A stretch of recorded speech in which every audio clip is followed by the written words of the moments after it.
नमस्कार, बहुत स्वागत है आप सभी का। दोपहर के 2 बज चुके हैं। न्यूज रूम लाइव देख रहे हैं आप। मैं आपके साथ आशुतोष चतुर्वेदी। देखिए, उत्तराखंड जोशीमठ को लेकर हाई लेवल की बैठक लगातार हो रही है। थोड़ी देर पहले अभी गृह मंत्रालय ने बैठक जारी की है।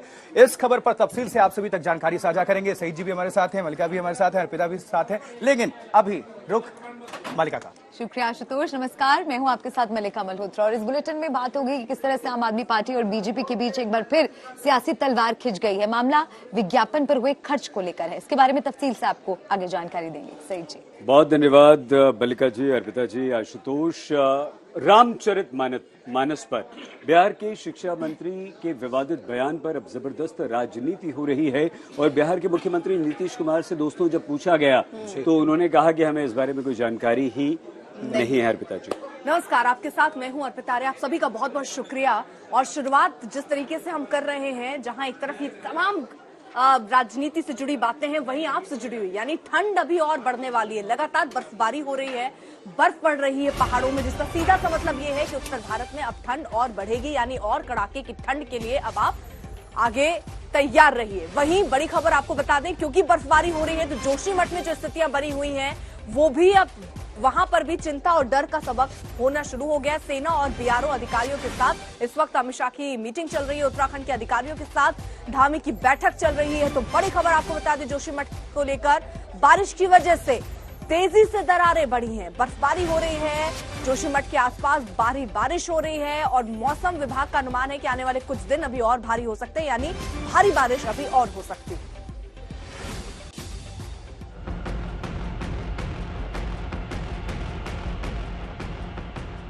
जोशीमठ में खतरा बढ़ता जा रहा है और बढ़ रहा है लोगों का डर। मौसम का बदलता मिजाज लोगों में खौफ और बढ़ा रहा है, लिहाजा लोग अपने सामान लेकर सुरक्षित स्थानों की ओर शिफ्ट होने लगे हैं। जोशीमठ में घरों को खाली करने की प्रक्रिया और भी ज्यादा तेज हो गई है। इसकी वजह यह है कि कल से ही यहाँ पे मौसम खराब है, बारिश हो रही है। कल पूरी रात बारिश होती रही और आप देख सकते हैं किस तरह से इस वक्त घरों को खाली किया जा रहा है। ये मनोहर बाग का इलाका है। लोग जितना संभव अपने सामान को लेकर ऊपर औली रोड पे ले जा रहे हैं, क्योंकि बीच में सड़क नहीं है ऐसी जिसमें गाड़ियों को ले जाया जा सकता है। जोशीमठ का क्या होगा? आशियाने की जो जंग जोशीमठ में लड़ी जा रही है वो आखिर कहां जाकर खत्म होगी? जोशीमठ में अगले 2 दिन बारिश का अलर्ट है और दरार बढ़ने का खतरा भी। खतरा यह भी कि दरार और चौड़ी हुई तो इमारतें जल्द क्षतिग्रस्त हो जाएंगी। जोखिम इसलिए भी बड़ा है क्योंकि उत्तराखंड के पहाड़ों पर बर्फबारी शुरू हो गई है और इसका असर जोशीमठ तक पहुंच सकता है। सुबह के वक्त जो थी हल्की फुल्की बारिश हुई थी, ऊंचे पहाड़ी चोटियों पर भी बर्फबारी हुई थी, लेकिन इस समय धूप निकल रही है और बादल भी खुल रहे हैं। लेकिन अगर हम देखें तो इन पहाड़ियों के पीछे अभी भी लगातार बादलों का जमावड़ा लगा हुआ है। इसके साथ साथ जो फोरकास्ट है वो ये कहता है कि 14 तारीख तक हल्की फुल्की बारिश जोशीमठ में हो सकती है। दूसरी ओर उत्तराखंड को लेकर सरकार लगातार एक्शन में है। घर ना छोड़ने की जिद पर अड़े लोगों को मनाने की कोशिशें जारी हैं। तो वहीं बैठक पर बैठकों का दौर चल रहा है। सूबे के मुख्यमंत्री पुष्कर सिंह धामी जोशीमठ में ही डटे हुए हैं और अधिकारियों के साथ बैठक कर रहे हैं। सीएम के रहने से लोगों को उम्मीदें बढ़ गई हैं। कल शाम को माननीय मुख्यमंत्री जी आए तो हम उन लोगों पे बहुत हमारी आशा है कि मुख्यमंत्री जी युवा तुर्क हैं, जवान हैं और उनकी जो काम करने की शैली है बहुत प्रशंसनीय है। तो शायद मुझे लगता है कि वो कुछ अच्छा करेंगे। ये इसी उम्मीद पे हम बैठे हैं। सर, मीटिंग के लिए आप लोगों को बुलाया था? नहीं, हमें तो नहीं बुलाया, लेकिन उसकी नोटिस हमको दिया था कि कौन कौन लोग उस मीटिंग में हैं। और बिल्कुल जब हमको बुलाया नहीं तो उसमें ये लगेगा कि अनुशासन को खराब करने वाली बात होगी। धसान और दरारों के शिकार जोशीमठ को लेकर राज्य सरकार के साथ ही केंद्र सरकार भी एक्शन में है। केंद्रीय गृह मंत्री अमित शाह ने जोशीमठ को लेकर उच्च स्तरीय बैठक बुलाई और हालात का जायजा लिया। बैठक में केंद्रीय मंत्री नितिन गडकरी, भूपेंद्र यादव, जल शक्ति मंत्री गजेंद्र शेखावत, आरके सिंह शामिल थे। इसके अलावा गृह सचिव और सेना से जुड़े अधिकारियों से भी बैठक में बातचीत की गई। जोशीमठ को लेकर बीआरओ के अधिकारियों से भी गृह मंत्री ने तमाम पहलुओं पर बातचीत की। जोशीमठ से अमित भारद्वाज, अंकित और आशुतोष मिश्रा के साथ आज तक ब्यूरो।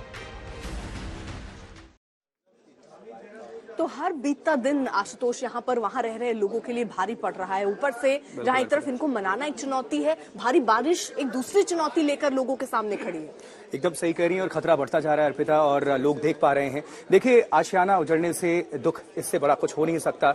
जिनका आशियाना उजड़ रहा है, जिनको जो लोग वहां से घर बार छोड़कर जाने को मजबूर हैं, उनसे समझना पड़ेगा उनके दुख दर्द क्या कुछ, किस तरह से आंसुओं का सैलाब निकल रहा है। एक रिपोर्ट आपको हम दिखाने जा रहे हैं, हमारे सहयोगी अमित भारद्वाज की वो रिपोर्ट है। वो वहां पर पहुंचकर लोगों से उन्होंने बातचीत की, जायजा लिया। मौसम खराब हो रहा है तो वहीं दूसरी तरफ प्रभावित परिवारों का पलायन की प्रक्रिया बहुत ही तेज हो जा रही है। आप देख सकते हैं किस तरह से जोशीमठ के मनोहर बाग में इस वक्त लोग जल्दी से जल्दी कोशिश कर रहे हैं कि वो अपना सामान, जितना भी उनके पास इलेक्ट्रॉनिक का सामान है, बेड है, जो उन्होंने सालों में इकट्ठा किया था, वो सब कुछ पैक करके रिलीफ कैंप्स की तरफ जितनी जल्दी हो पाए वो शिफ्ट हो जाए। कल तक जोशीमठ में लोगों के अंदर गुस्सा भरा हुआ था, सड़कों पर प्रदर्शन हो रहा था, क्योंकि सरकार की तरफ से कोई सहायता राशि की पुख्ता इंतजाम ना होने की बात कही जा रही थी और ना ही सहायता राशि का अनाउंसमेंट हुआ था, ये लोगों का कहना था। कल मुख्यमंत्री पुष्कर सिंह धामी ने देर रात 1.5 लाख रुपए सहायता राशि की बात की है, एक्स ग्रेशिया अमाउंट की, और इसके बाद ये भी आश्वासन दिया है कि सबको कंपनसेशन दिया जाएगा और रिसेटलमेंट भी होगा। आप देखिए किस तरह से इस वक्त लोग अपना सामान नीचे मनोहर बाग से लेके आ रहे हैं, तो ऊपर जो बसे हुए मकान है वहां से भी सामानों को शिफ्ट किया जा रहा है। बहुत ही मुश्किल है इस डिफिकल्ट टेरेन में, क्योंकि यहाँ खड़ी चढ़ाई है और इसमें सामान को उठाकर ऊपर तक लाना, लोगों की इसमें सांस फूल जा रही है। कल तक आप लोगों में नाराजगी थी बहुत ज्यादा कि कंपनसेशन का अनाउंसमेंट नहीं हुआ। अब 1.5 लाख रुपए मुख्यमंत्री ने कहा है कि हर प्रभावित परिवार को मिलेगा, नाराजगी खत्म हुई? नहीं, नाराजगी तो खत्म नहीं हुई, लेकिन ये है कि फौरी तौर पर उन्होंने कहा, जो भी कहा, अभी उन्होंने ये कहा कि अंतरिम राशि नहीं है, फौरी तौर पर जो भी है वो भी ठीक है, जिससे लेकिन कुछ तो राहत मिलेगी आप लोगों को। पक्का मिलेगी। जी, पक्का मिलेगी। अभी शिफ्टिंग की प्रक्रिया में कितनी दिक्कतें आ रही हैं, क्योंकि मौसम भी खराब हुआ है, अब जल्दी में सब कुछ करना पड़ रहा है आप लोगों को? जल्दी। जी सर। कहाँ रहते हैं आप? मैं तो शिफ्टिंग हुआ नगर पंचायत से आया हूँ। आप नगर पंचायत से आए। ये बताइए कि जो लेबर लग रहा है शिफ्टिंग के प्रोसेस में, वो भी सरकार मुहैया करा रही है? ये तो नगर पालिका की व्यवस्था है, अभी तो नगर पालिका की व्यवस्था है इस वक्त। तो देखिए, एक तरफ क्योंकि लोगों पर इस वक्त आपदा आई हुई है, तो ट्रकों का इंतजाम और जो लेबर है उसका इंतजाम, मजदूरों का इंतजाम, सब कुछ सरकार के अलग अलग महकमों द्वारा किया जा रहा है, ताकि कम से कम लोगों पर असर पड़े। कहीं ना कहीं फौरी राहत की वजह से 1.5 लाख रुपए के कंपनसेशन के अनाउंसमेंट की वजह से जोशीमठ में प्रभावित परिवारों को इस वक्त राहत की सांस मिली है। वीडियो सहयोगी अभिषेक सिंह के साथ मैं अमित भारद्वाज, जोशीमठ आज तक। भैया, तो लोगों का ये दुख दर्द आप देख पा रहे हैं, जो घर बार छोड़ने को मजबूर हैं और पलायन की स्थिति हो गई है। बहुत सारे परिवार शिफ्ट किए जा चुके हैं और अभी बहुत सारे लोगों को शिफ्ट होना बाकी है, लेकिन दुख तो वही है। चलिए, और कुछ जानकारी आप सभी दर्शकों को पहुंचा रही हैं हमारी सहयोगी मलिका। शुक्रिया आशुतोष। तो अब हम आपको कुछ ग्राफिक्स के जरिए भी जानकारी देते हैं कि जोशीमठ पर चिंतन और मनन चल रहा है। कोशिश हो रही है कि जो प्रभावित परिवार हैं उन तक सहायता पहुंचाई जा सके।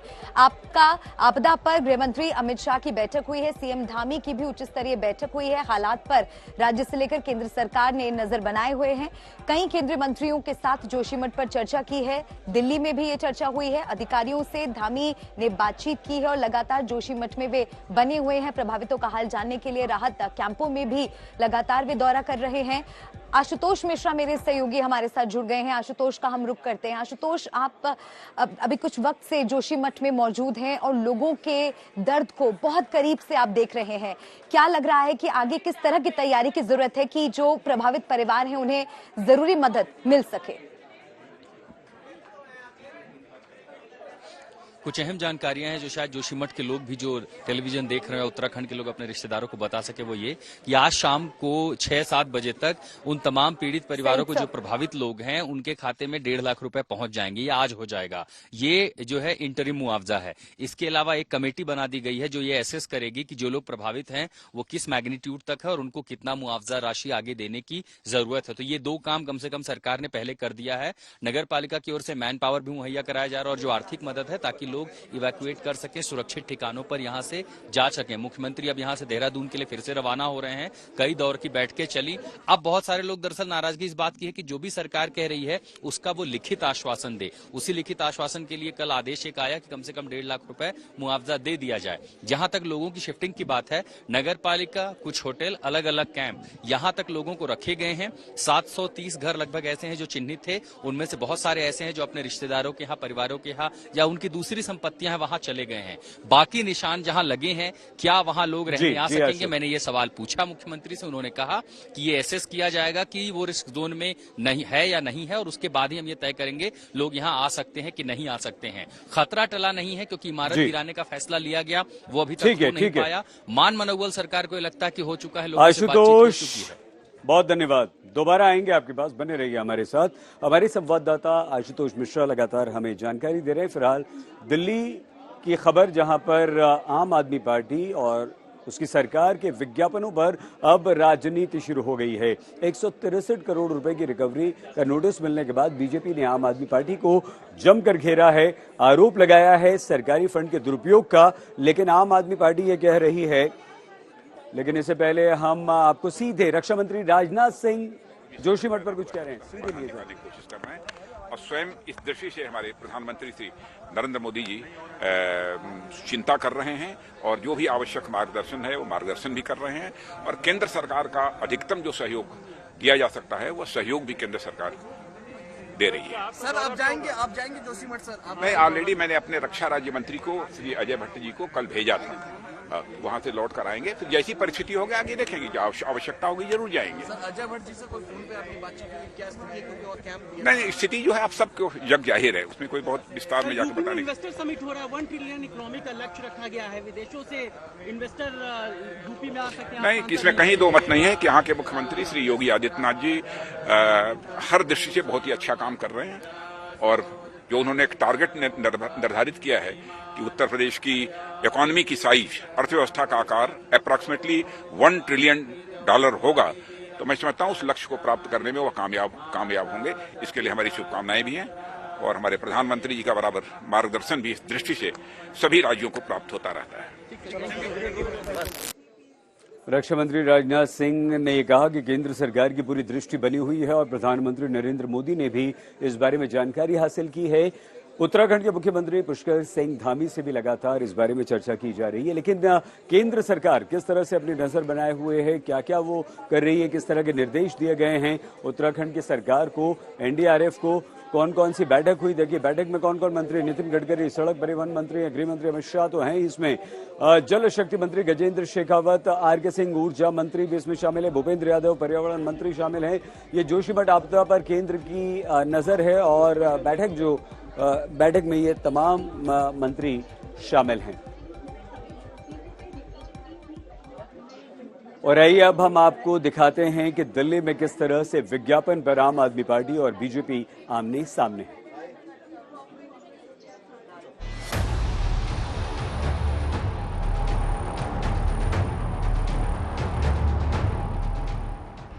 दिल्ली के सूचना एवं प्रसारण निदेशालय यानी DIP की ओर से जारी इस नोटिस को देखिए।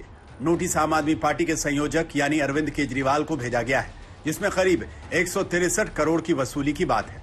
दिल्ली की सत्ता पर काबिज पार्टी पर सरकार के पैसे से राजनीतिक विज्ञापन करने का आरोप है और नोटिस उसी पैसे की रिकवरी के लिए भेजा गया। नोटिस को लेकर बीजेपी केजरीवाल सरकार से सवाल कर रही है, तो दिल्ली सरकार नोटिस को बीजेपी का एजेंडा बता रही है। पिछले 1 महीने के अखबार उठा के देख लीजिए, दिल्ली के भारतीय जनता पार्टी के अलग अलग राज्यों के मुख्यमंत्रियों के विज्ञापनों से भरे पड़े हैं दिल्ली के अखबार। मध्य प्रदेश से लेके उत्तराखंड से लेके हिमाचल, उत्तर प्रदेश, हर जगह के कांग्रेस के भी मुख्यमंत्रियों के आपको दिल्ली के अखबारों में खूब ऐड मिलेंगे। भारतीय जनता पार्टी के देश भर के मुख्यमंत्रियों के आपको दिल्ली के अखबारों में ऐड मिलेंगे। अगर गलत है तो वो वहां के मुख्यमंत्रियों से वसूलेगी भारतीय जनता पार्टी वो पैसा। भारतीय जनता पार्टी वहां के अफसरों से ये कराएगी कि वो उत्तर प्रदेश में सूचना सचिव को कहे, IAS अधिकारी को, कि जाके योगी जी से पैसा वसूलो। ऐसा लगता है कि एक समय नादिर शाह ने लूटा था दिल्ली को और एक बार आम आदमी पार्टी अपने भ्रमजाल से सत्ता में बैठकर दिल्ली के खजाने को लूट रही है। आज 163 करोड़ रुपए 10 दिन के अंदर रिकवर करने की बात आई तो मनीष सिसोदिया जी, दिल्ली सरकार छटपटा गई। खबरों के मुताबिक नोटिस के 163 करोड़ में 99 करोड़ 31 लाख रुपए मूलधन और 34 करोड़ 31 लाख रुपए पेनाल्टी ब्याज के रूप में शामिल है। दरअसल मामला 2015-16 का है। आम आदमी पार्टी पर राजनीतिक विज्ञापन को सरकारी विज्ञापन बताकर 97 करोड़ खर्च करने के आरोप लगे। करीब 1 महीने पहले दिल्ली के उपराज्यपाल ने मुख्य सचिव को आम आदमी पार्टी से 97 करोड़ वसूलने के निर्देश दिए। अब नोटिस में डीआईपी ने पैसा भरने के लिए 10 दिनों का वक्त दिया है। नोटिस में लिखा गया है कि अगर पैसे नहीं चुकाए गए तो आपकी संपत्ति जब्त हो जाएगी। आप एडवर्टीजमेंट दूसरे राज्यों के अंदर जो सुप्रीम कोर्ट की गाइडलाइंस का खुला उल्लंघन है, आप एडवर्टीजमेंट करते हो अपनी पार्टी का, अपने आप को चमकाने के लिए, लेकिन पैसा जो है वो दिल्ली सरकार दे रही है।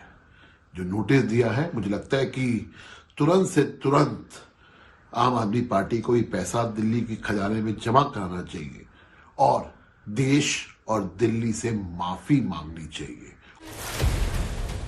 इस बीच डीआईपी की ओर से नोटिस भेजने वाली आईएएस अधिकारी को आम आदमी पार्टी ने चिट्ठी लिखी है और उन विज्ञापनों के बारे में पूछा है जिसको लेकर नोटिस जारी किया गया है।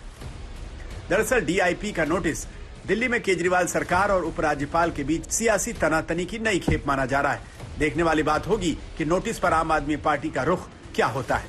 पंकज जैन के साथ आज तक ब्यूरो। तो विज्ञापन पर आम आदमी पार्टी अब घिरती नजर आ रही है और ये तकरार एलजी और आम आदमी पार्टी के बीच में बढ़ती हुई भी नजर आ रही है। आपको बता दें, डीआईपी ने दरअसल 163 करोड़ की वसूली का नोटिस आम आदमी पार्टी को दिया है। 10 दिन के अंदर इसे चुकाना होगा। सरकारी विज्ञापन की आड़ में राजनीतिक विज्ञापन का आरोप आम आदमी पार्टी पर लगा। 1 महीने पहले एलजी ने दरअसल 97 करोड़ का नोटिस दिया था। अब उसमें डीआईपी ने ब्याज जोड़कर 10 दिन में पैसा भरने का निर्देश जो है वो दिया है। पैसा नहीं दिया तो जो आम आदमी पार्टी की संपत्ति है उसे जब्त कर लिया जाएगा। ये भी हो सकता है और कानूनी लड़ाई भी इस पर लड़ी जा सकती है। पूरा मामला आपको जरा बता दें, 2015-16 में सरकारी विज्ञापन की आड़ में राजनीतिक विज्ञापन का आरोप आम आदमी पार्टी पर लगता नजर आया। दिल्ली हाईकोर्ट ने जांच के लिए अगस्त 2016 के 3 सदस्य बनाए। सितंबर 2016 में कमेटी ने अदालत को रिपोर्ट सौंपी और आपको दोषी पाया था। ये पूरा मामला हम आपको विस्तार से बता रहे हैं और इसी मामले पर आम आदमी पार्टी अब कटघरे में खड़ी नजर आ रही है। इसमें आगे अब क्या होता है, ये तकरार कितनी बढ़ती है, इस पर रहेगी नजर। लेकिन अब अगली खबर का रुख करते हैं और सीधे रुख आशुतोष का। बहुत शुक्रिया अर्पिता। और अब खबर दिल्ली से। देखिए, दिल्ली में एक हिंदू महिला का कत्ल कर दिया गया और शव को कहां दफना दिया गया? कब्रिस्तान। आरोपों के घेरे में 3 मुस्लिम समुदाय के युवक हैं। पुलिस ने इसका खुलासा किया और जब सच सामने आया तो सब चौंक गए, सब सन्न रह गए। कहां तक ये रिपोर्ट आगे बढ़ रही है, जांच आगे बढ़ रही है, आपको एक स्पेशल रिपोर्ट दिखाते, देखिए जरा।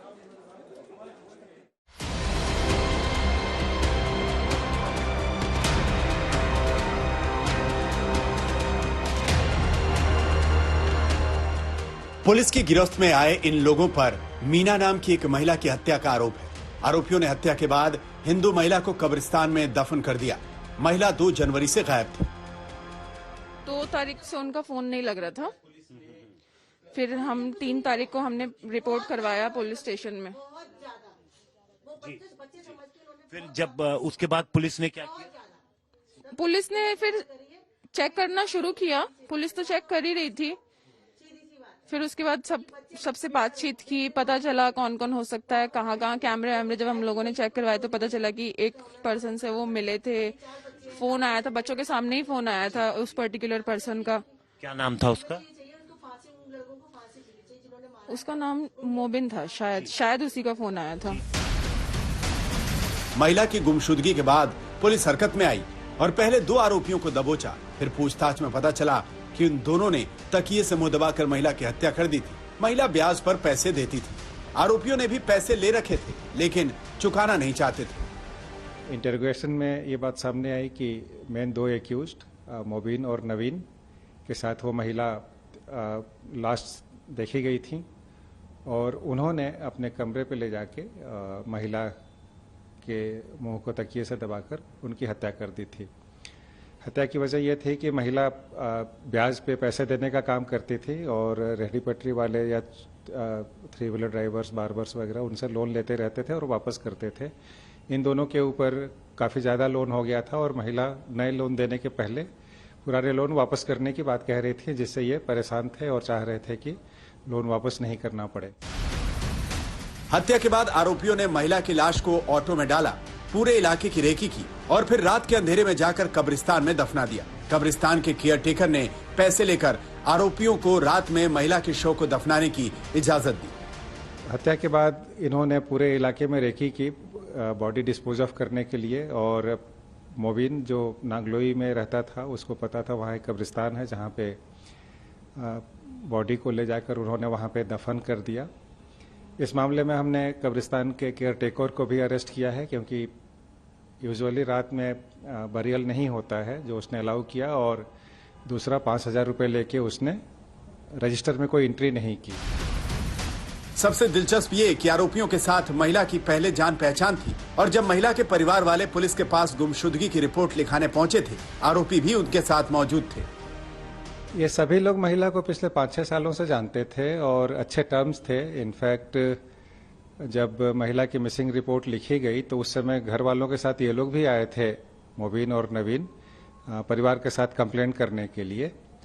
तो ये सब एक दूसरे को जानते थे, खुद भी लोन लेते थे, बाकी लोगों को भी लोन दिलवाते थे अपने जानकार को। तो इस तरह से काफी फ्रेंडली टर्म्स थे। गिरफ्तारी के बाद आरोपियों ने पुलिस के सामने गुनाह कबूला। आरोपियों की निशानदेही पर पुलिस ने कब्रिस्तान से महिला की लाश बरामद की और पोस्टमार्टम के लिए भेज दिया। इस वक्त सामने जो आप कब्र खुदी हुई देख रहे हैं, दरअसल पुलिस ने इसे खोदा है 11 जनवरी को और यहां से एक महिला की बॉडी पुलिस ने रिकवर की है, जिसे 2 जनवरी की रात यहां पर दफना दिया गया था। महिला हिंदू थी और उसे यहां से पुलिस ने उसकी बॉडी को खोदकर निकाला है। अब उसका पोस्टमार्टम कराया जा रहा है। पुलिस ने आरोपियों को दबोचने के लिए इलेक्ट्रॉनिक सर्वेलेंस की सहायता ली और वारदात की गुत्थी सुलझा दी। हिमांशु मिश्रा, दिल्ली, आज तक। जम्मू कश्मीर के गांदरबल में डरावने वाली तस्वीरें सामने आई हैं। एवलांच आया, जी हां, भारी बर्फबारी का दौर अभी जम्मू कश्मीर के लोगों को झेलना पड़ रहा है और ये जो तस्वीर देख रहे हैं आप, बहुत भयावह, बहुत डरावनी। गांदरबल में ऐसे आया बर्फीला तूफान। और आपको बता दें, राहत की बात ये, गनीमत की बात ये कि इस एवलांच में कोई शिकार नहीं हुआ, यानी जान माल के नुकसान की कोई खबर नहीं है। लेकिन ये जो तस्वीरें हैं, बहुत डरावनी तस्वीरें हैं। सोचिए इस बर्फ के आगोश में अगर कोई आता तो क्या होता। बालटाल, जम्मू कश्मीर। बालटाल वो इलाका जहां से जब यात्री वहीं पर टेंट लगाते हैं, शिविर लगते हैं, जहां से अमरनाथ के लिए रवानगी होती है, और वहीं गांदरबल में ये एवलांच आया है। और आपको बता दें, इस वजह से रास्ते भी बंद हो गए हैं। जो करगिल तक रास्ता, जो सड़क जाती है जोजिला को होते हुए, वो रास्ता अभी काफी बंद, बर्फबारी की वजह से। एक रिपोर्ट दिखाते हैं आपको, देखें।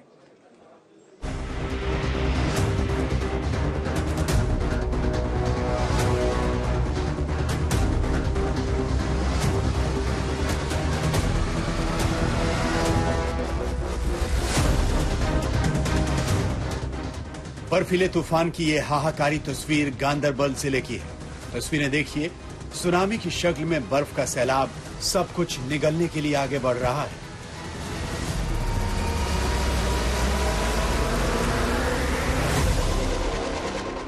कुछ और तस्वीरें देखिए। पहाड़ से जब बर्फीला तूफान जमीन से टकराता है तो समंदर में आए ज्वार भाटे सरीखा मंजर देखने को मिलता है। इन तस्वीरों को देखिए, ऐसा लगता है कि ये बर्फ ना हो, कोई सफेद धुआं हो।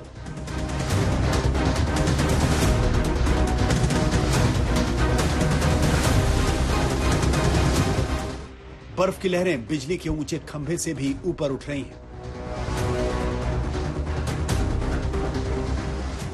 खौफ के इस मंजर को आसपास मौजूद पक्षियों का समूह भांप लेता है। पीछे बर्फीला तूफान और आसमान में उड़ते पक्षियों का दल देखिए।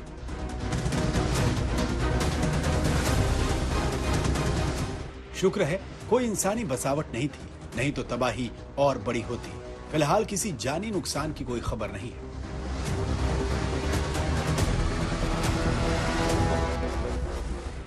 जिस जगह एवलांच आया वो गांदरबल जिले के सोनमर्ग का जोजिला इलाका है। एवलांच वाली जगह अमरनाथ यात्रा के अहम पड़ाव बालटाल के पास है।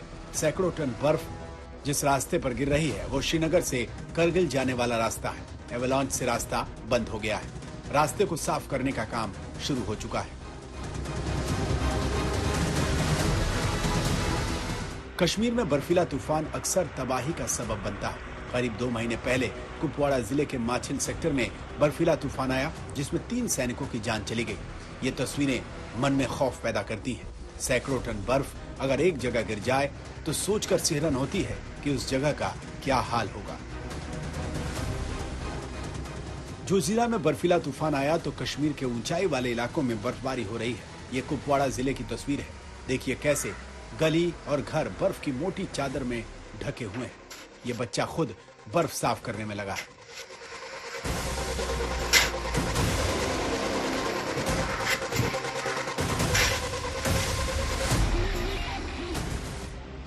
ये कुपवाड़ा के आदिवासी गांव बकटूर की तस्वीर है। एलओसी के पास भारत के आखिरी गांव की तस्वीर। लकड़ी के बने मकानों के छत पर बर्फ की मोटी चादर जमी हुई नजर आ रही है। स्थानीय प्रशासन के लिए ये मौसम किसी चुनौती से कम नहीं। बर्फ काटने वाली मशीन से प्रशासन एक्शन में है।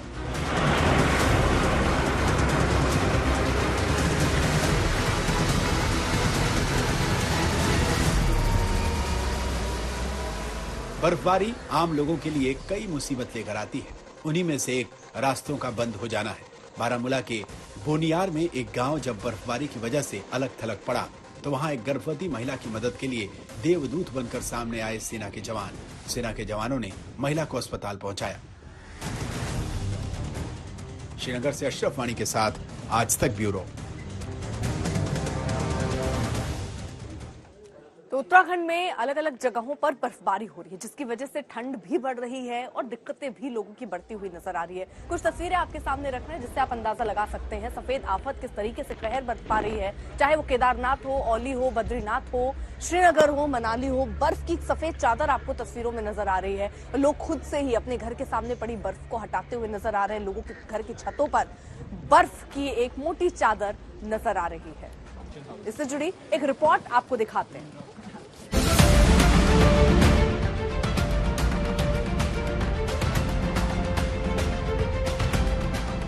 जिस बर्फबारी का इंतजार था आखिरकार वो शुरू हो चुकी है। बाबा केदार तो अपने शीतकालीन गद्दी स्थल ऊखी मठ में विश्राम कर रहे हैं, लेकिन उनका धाम बर्फबारी की आगोश में है। तस्वीरें देखिए, जिस तरह तेज बर्फीली फुहारें केदारनाथ मंदिर और पूरे मंदिर परिसर पर पड़ रही हैं। केदारनाथ का चप्पा चप्पा सफेद चादर से ढकने लगा है।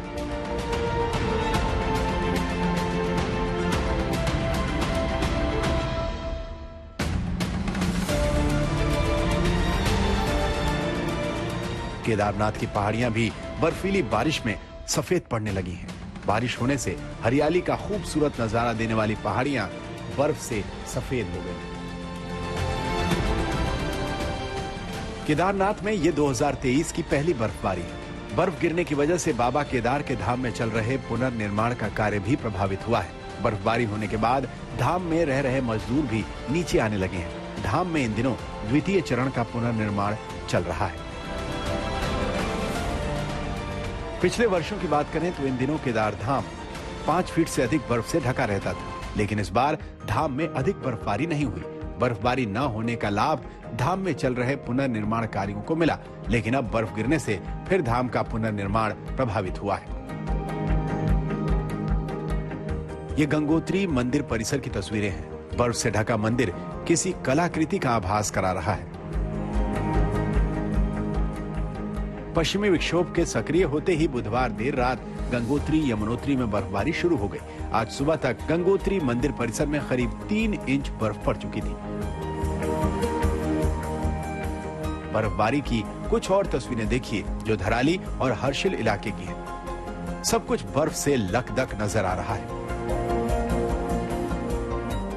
उत्तराखंड के इस हिस्से को बर्फबारी का लंबा इंतजार करना पड़ा। बर्फबारी न होने से यहाँ के लोग खासे परेशान थे, लेकिन अब लोगों ने राहत की सांस ली है। अब जरा औली का नजारा देखिए। उत्तराखंड में स्कीइंग के लिए मशहूर स्की रिसोर्ट औली में इस साल की ये पहली बर्फबारी है।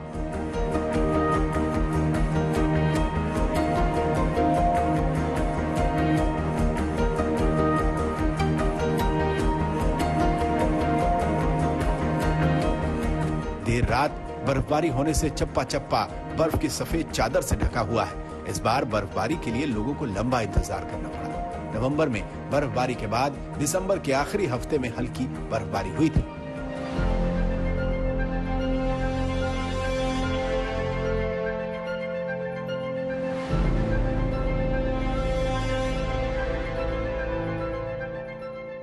औली से कमल नयन सिलोड़ी, उत्तरकाशी से ओम प्रकाश बहुगुड़ा, केदारनाथ से प्रवीण सेमवाल के साथ आज तक ब्यूरो।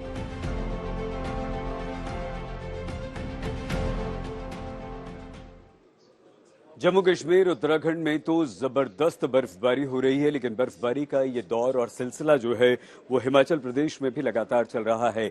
शिमला मनाली के अलावा लाहौल में भी जबरदस्त बर्फ गिर रही है, लेकिन ये बर्फबारी मुसीबत का सबब भी बन रही है।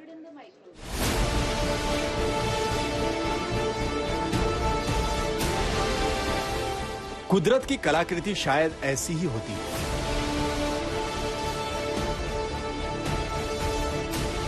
रुई के फाहे की तरह गिरती बर्फ,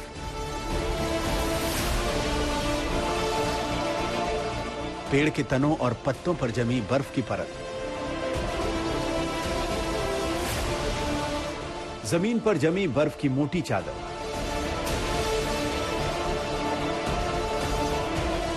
यह तस्वीर हिमाचल प्रदेश के मनाली की है।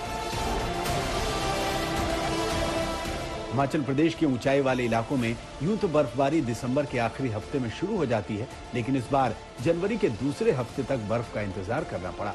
बर्फबारी हुई तो सैलानियों के चेहरे खिल गए। इस अनुभव के लिए तो दूर दूर से लोग यहाँ आते हैं।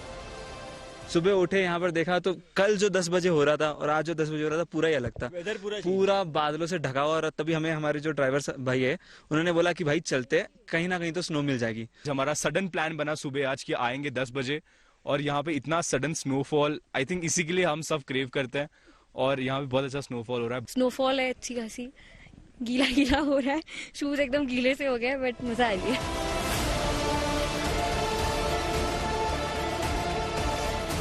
मनाली के तमाम ऊपरी इलाकों में कल सुबह से बर्फबारी हो रही है। कल दोपहर से सोलांग नाला, धुंधी और अटल टनल, रोहतांग, कोठी में भी रुक रुक कर बर्फबारी हो रही है।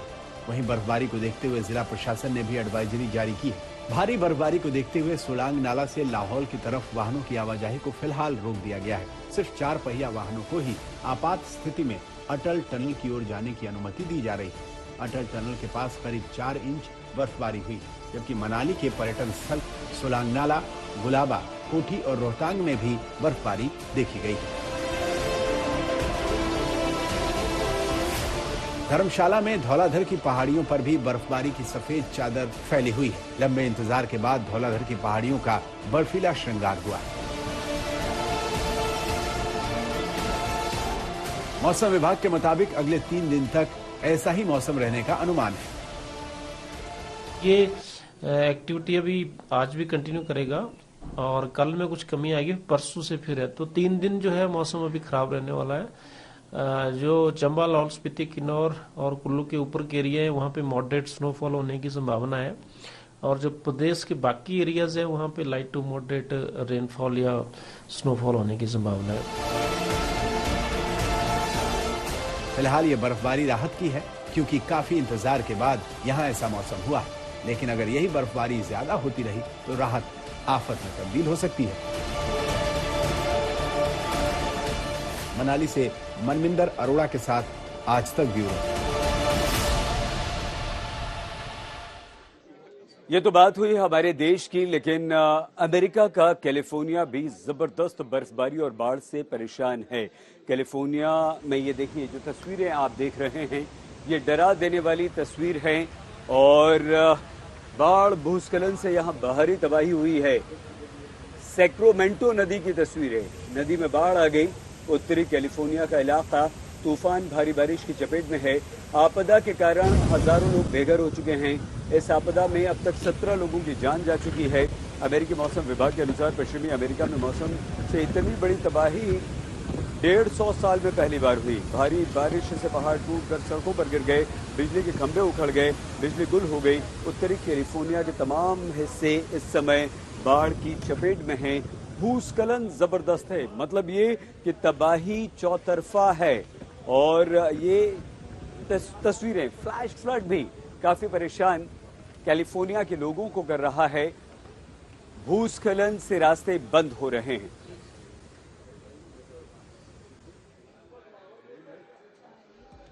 न्यूज रूम लाइव में आज के लिए बस इतना ही। आप प्लीज अपना बहुत ख्याल रखिएगा। देखते रहिए आज तक।